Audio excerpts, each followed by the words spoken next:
Hey everyone, I'm Jackdaw, and in collaboration with Paradox Interactive, we're taking a closer look at the clans of Vampire the Masquerade Bloodlines 2. We're going to go over what each clan's about, how their abilities work, how NPCs react to them, and what to keep in mind when choosing yours. So let's begin.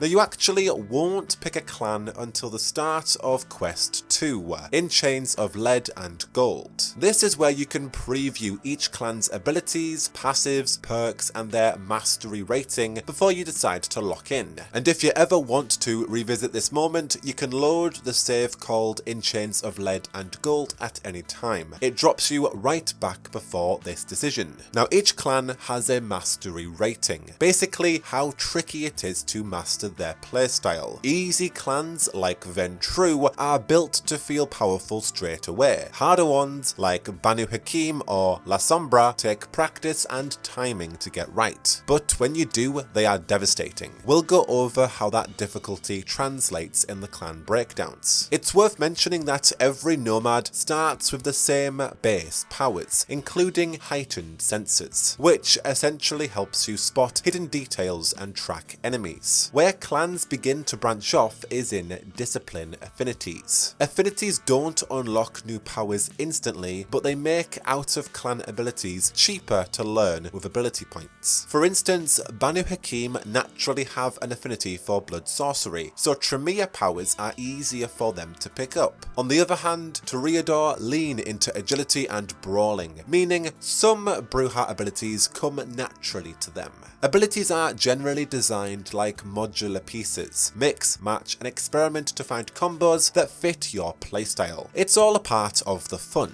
Okay, let's talk clans. First up, Brujah, the learned clan. Brujah thrive in fast, aggressive, close quarters combat. They use charge to blitz across the room, earthshock to send shockwaves through the floor, taunt to draw enemies in, and lightning strike for rapid, multi-target hits. Their passive, Brutality, boosts melee damage after feeding, while their perk, Spark of Rage, extends that bonus to kills, keeping that momentum rolling. And their mastery rating is normal, perfect for players who like to dive headfirst into fights. Second, we have the Tremere, the Broken clan. Tremere are ranged, tactical blood mages who turn combat into calculated chaos. Blood Salvo fires rapid bursts of blood projectiles. Cauldron of Blood cooks enemies from within. Blood Curse marks them for explosive ruptures, and Recall lets you snap back to safety. Their passive, Corrosive Touch, melts enemies after feeding, and their perk, Blood of Potency, restores extra vitae to a random ability every time you feed, keeping your spells ready to cast again that much sooner. Their mastery rating is normal, ideal for players who like precision, setup, and watching a plan pay off. Thirdly, Banu Haqim, Clan of the Hunt. Banu Haqim are stealth assassins who live for silence and precision. Unseen Aura turns you invisible. Mute silences a target completely. Split Second slows time for perfect positioning, and Bladed Hand finishes the job in one clean motion.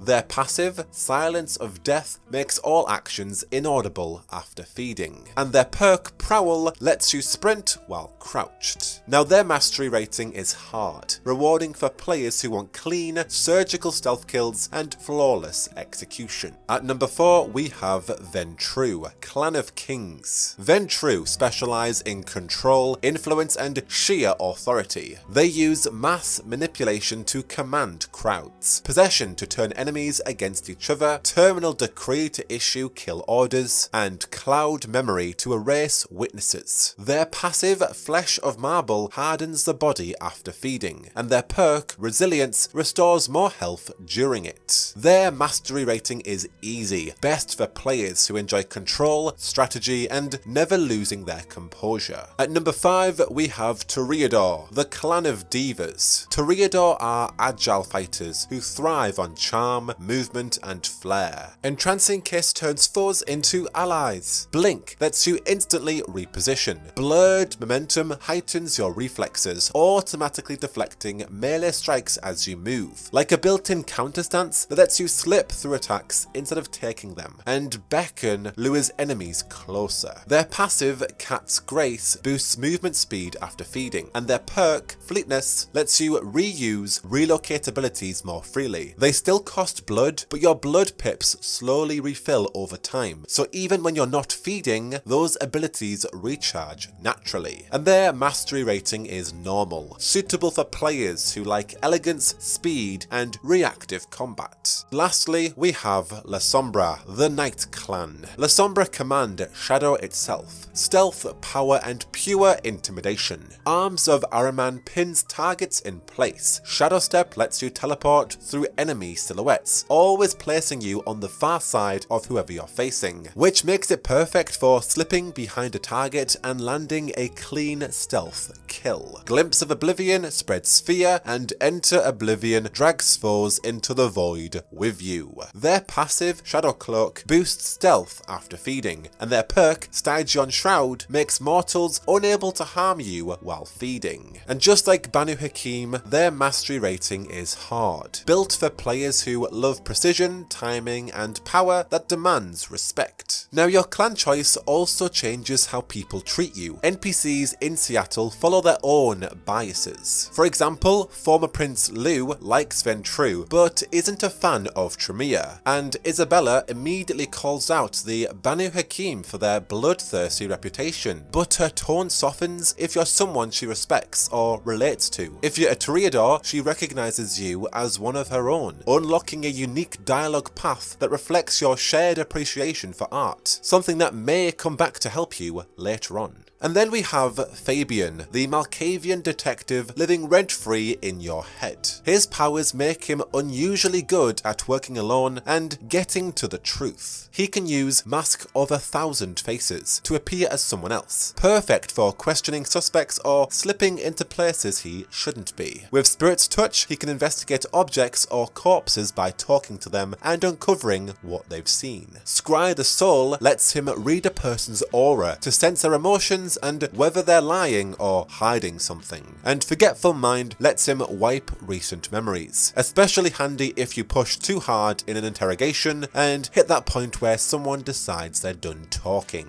Before his embrace, Fabien was a conspiracy theorist convinced vampires were real, until his sire, Gideon, turned him to serve the Camarillah's Masquerade. Now he hides behind a noir detective persona to hold on to his humanity, a tether to the man he used to be before becoming a monster. Now, abilities are built to work together as clans. For example, use Tremere's Blood Curse on a target, then Ventrue's Possession to make them attack their allies. When they take damage, the curse detonates, taking everyone else with it. Clean, elegant, and deeply satisfying. Now, Seattle's mortals might not know your clan, but they'll definitely judge your style. Outfits are unlocked as you gain clan or cross-clan abilities, and while they aren't tied to a single clan, each reflect a certain attitude: intimidating, seductive, wealthy, or street-worn, and every reaction feeds into blood resonance, the emotions that flavor a person's blood. Dress cheap or grungy, and the sex workers will brush you off, while the homeless think you're after their spot. Wear leathers and you'll intimidate the rich, but to an angry biker, you look like one of their own. Go overtly sexy and you'll nudge people straight into a sanguine mood. The Toreador wardrobe exists for that. Brujah style leathers hit either choleric or melancholic territory fast, either provoking or scaring depending on who's looking. If you need sanguine blood, dress to charm, flirt with the high end, or turn on the allure in the streets. If you need choleric blood, play the class card, rich mocking the poor, poor mocking the rich. And if you need melancholic blood, go for intimidating, leathers in a luxury district, or finery in the wrong neighborhood. If you happen to get a hold of the Lasombra's priest outfit, expect reactions all over the spectrum: reverence, resentment, or something a little more confessional. And that's every playable clan in Bloodlines 2, their abilities, difficulties, and the personalities behind them. Each one offers a different way to experience Seattle. To find out which clan might suit you, try the official Bloodlines 2 clan quiz on the website, links in the description. Until then, thanks for watching, and remember, keep the masquerade.